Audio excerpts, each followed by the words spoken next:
Hi everyone, I want to welcome you to HRC Answers Your SCOTUS Questions Live.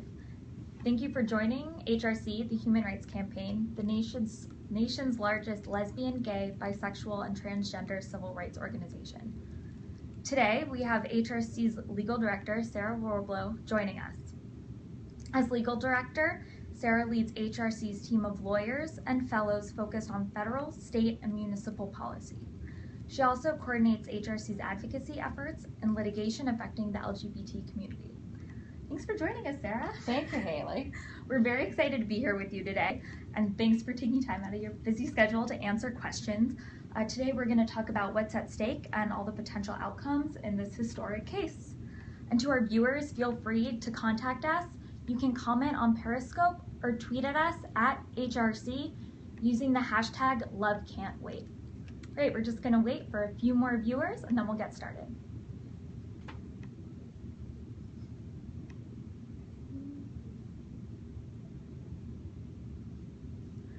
All right, so our first question today is, what are the potential outcomes of this case? So there's two core questions that are currently before the U.S. Supreme Court. One is whether states are required to issue marriage licenses to same-sex couples nationwide. The other question is whether states have to recognize the legal marriages of same-sex couples that were performed in other states. So there's three main possible outcomes. The worst case scenario is that we lose on both questions, that states do not have to issue marriage licenses to same-sex couples, and they don't have to recognize the marriages of couples from out of state. Any state that had marriage equality through a state process like a state Supreme Court, a state ballot measure, or a legislative action remains a marriage equality state. And any state that doesn't have marriage equality isn't going to change anytime soon. And those states that got marriage equality through the federal courts, it really goes up in the air about what will happen to them. But couples can rest assured that if they are legally married, they remain legally married in the eyes of the federal government, and they should remain legally married in the eyes of their state government as well. It's not the outcome we think is most likely, but want to put it out there as worst case scenario. The second possible outcome is the court says, well, states don't have to issue marriage licenses to same-sex couples, but under another part of the Constitution, we do believe that they have to recognize the marriages of same-sex couples. That would mean, again, that all of those states that got marriage equality through a state mechanism remain marriage equality states. Those states that currently are not issuing marriage licenses to same-sex couples don't have to start doing so.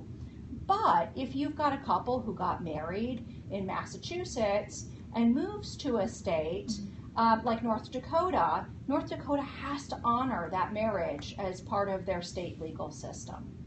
The last possible outcome, and certainly the one we're all knocking on wood, crossing our fingers for, and truthfully, there's an extraordinarily good chance that this will happen in the next couple of weeks, that marriage equality will become the law of the land nationwide.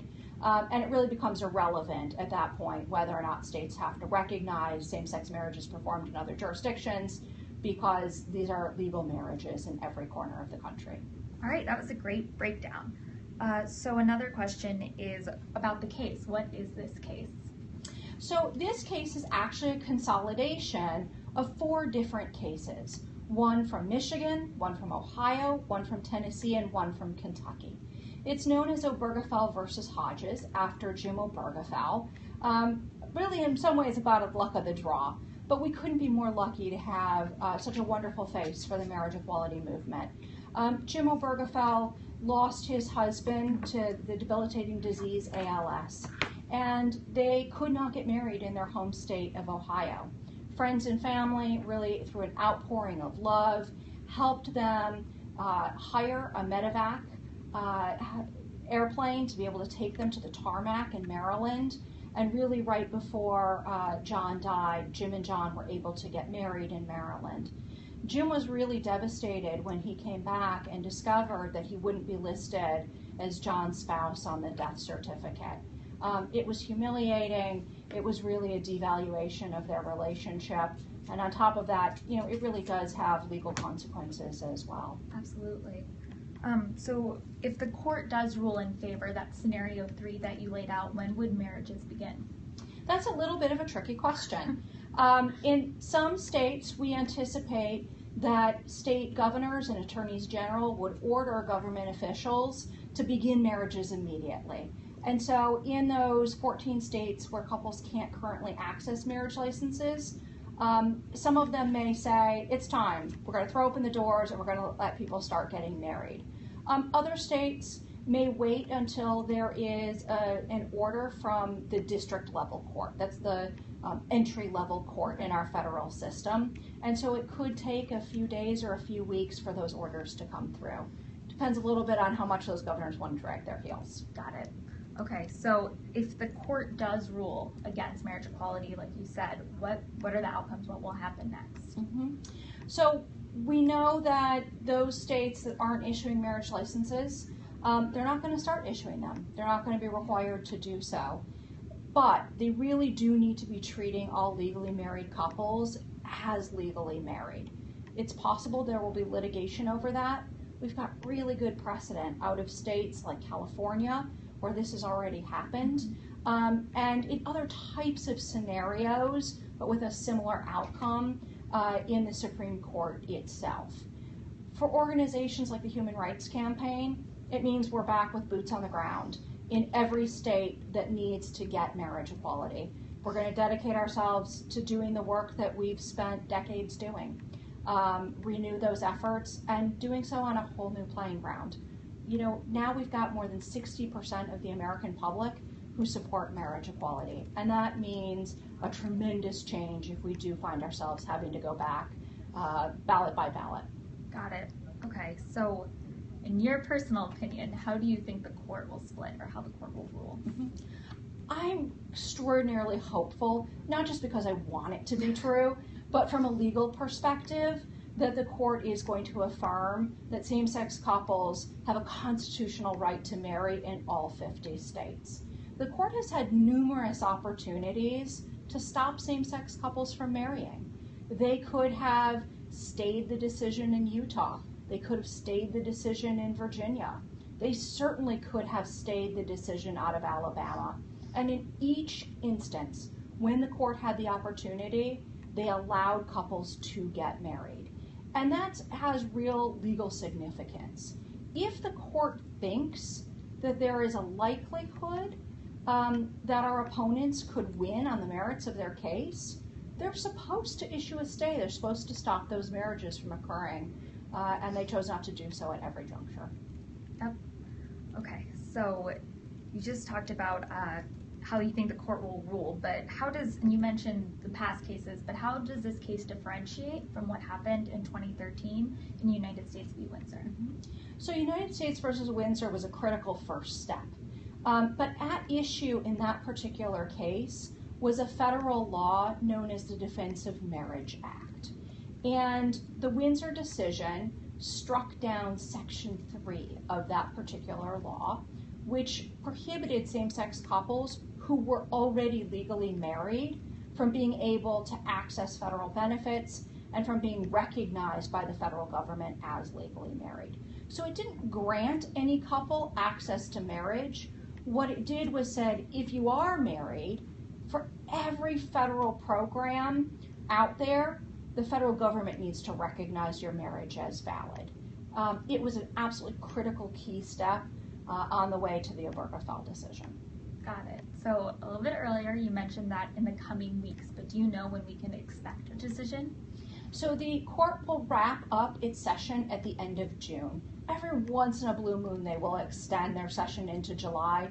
It's extraordinarily unlikely. We anticipate that sometime within the next 3 weeks, we'll get a decision. It's always a guessing game when it comes to the courts. At some level, this is one of the most high-profile cases that's on the court's docket this year. Pretty much everyone in the United States knows that the Supreme Court is going to be issuing a ruling on marriage equality. But it's not the most controversial. There are other cases that the court is deciding on issues like the Fair Housing Act, and the Affordable Care Act, which arguably are much more controversial. And so it's possible that we will not be the last decision this year. On the other hand, maybe the court wants to leave the American people with a favorable opinion and have it be the very last thing out the door. Okay, it's exciting. Would a decision for marriage equality nationwide entitle married same-sex couples to any additional benefits? So those couples who previously were unable to marry, once they're able to marry in their home state, they will have all of the rights, benefits, and obligations of marriage, both at the state and federal level. That can run the gamut from how people are treated with regards to taxes, sometimes for the good, sometimes for the bad. And it also has meaning for how you own a home together. Most people don't realize this, but if you aren't married, you can't own your home in the same joint way, which means if your spouse dies, you may end up not being able to afford to continue to live in your home if your marriage isn't recognized. It also has implications for Social Security. It has implications for whether or not you qualify for spousal benefits for going to school. Really, marriage touches on so many areas of our lives in ways that we often don't even pay attention to. Yeah, absolutely. So another question is, will there be any more legal arguments over marriage equality, or could this decision end the fight against marriage equality once and for all? This should be the very last decision. Again, assuming we get a positive ruling here, this should be the very last decision on whether or not same-sex couples have access to marriage. But we certainly have seen that our opponents have been resisting marriage equality in small and subtle ways that have a really negative outcome for LGBT people. And so we anticipate that there might be lawsuits that will hit the Supreme Court regarding whether or not businesses can refuse service to same-sex couples that's wedding related, whether or not an adoption agency can turn away a legally married same-sex couple who wants to adopt a child. So it's going to come up in other arenas, but again, with regards to recognition from the state and federal government and the ability to access a marriage license to begin with, that should be settled case law. Got it. Okay. So I guess our last question today is, how can we show our support? How can we get involved? So there's a myriad of ways. Certainly this is before the Supreme Court right now, but we really encourage everyone to pledge their support for marriage equality. It's important for not only the court, but our friends and families to be able to hear that. Individuals can do that at hrc.org/lovecan'twait. Again, that's hrc.org/lovecan'twait. We also encourage people to change their profile pictures to red. You can also do that at hrc.org/red. And if you want to keep on top of things, you want to be one of the very first people to hear the outcome of the court decision and all of the analysis that we're going to be providing, you can text marriage to 30644. Again, that's texting marriage to 30644. We'll make sure that you know right away when something happens. And as always, if you go on our website, hrc.org/SCOTUS, SCOTUS, that's short for Supreme Court of the United States, we'll make sure that all of the information is updated there on a regular basis as well. Great. Well, Sarah, I really want to thank you for your time and for giving us so much knowledge and so much information today.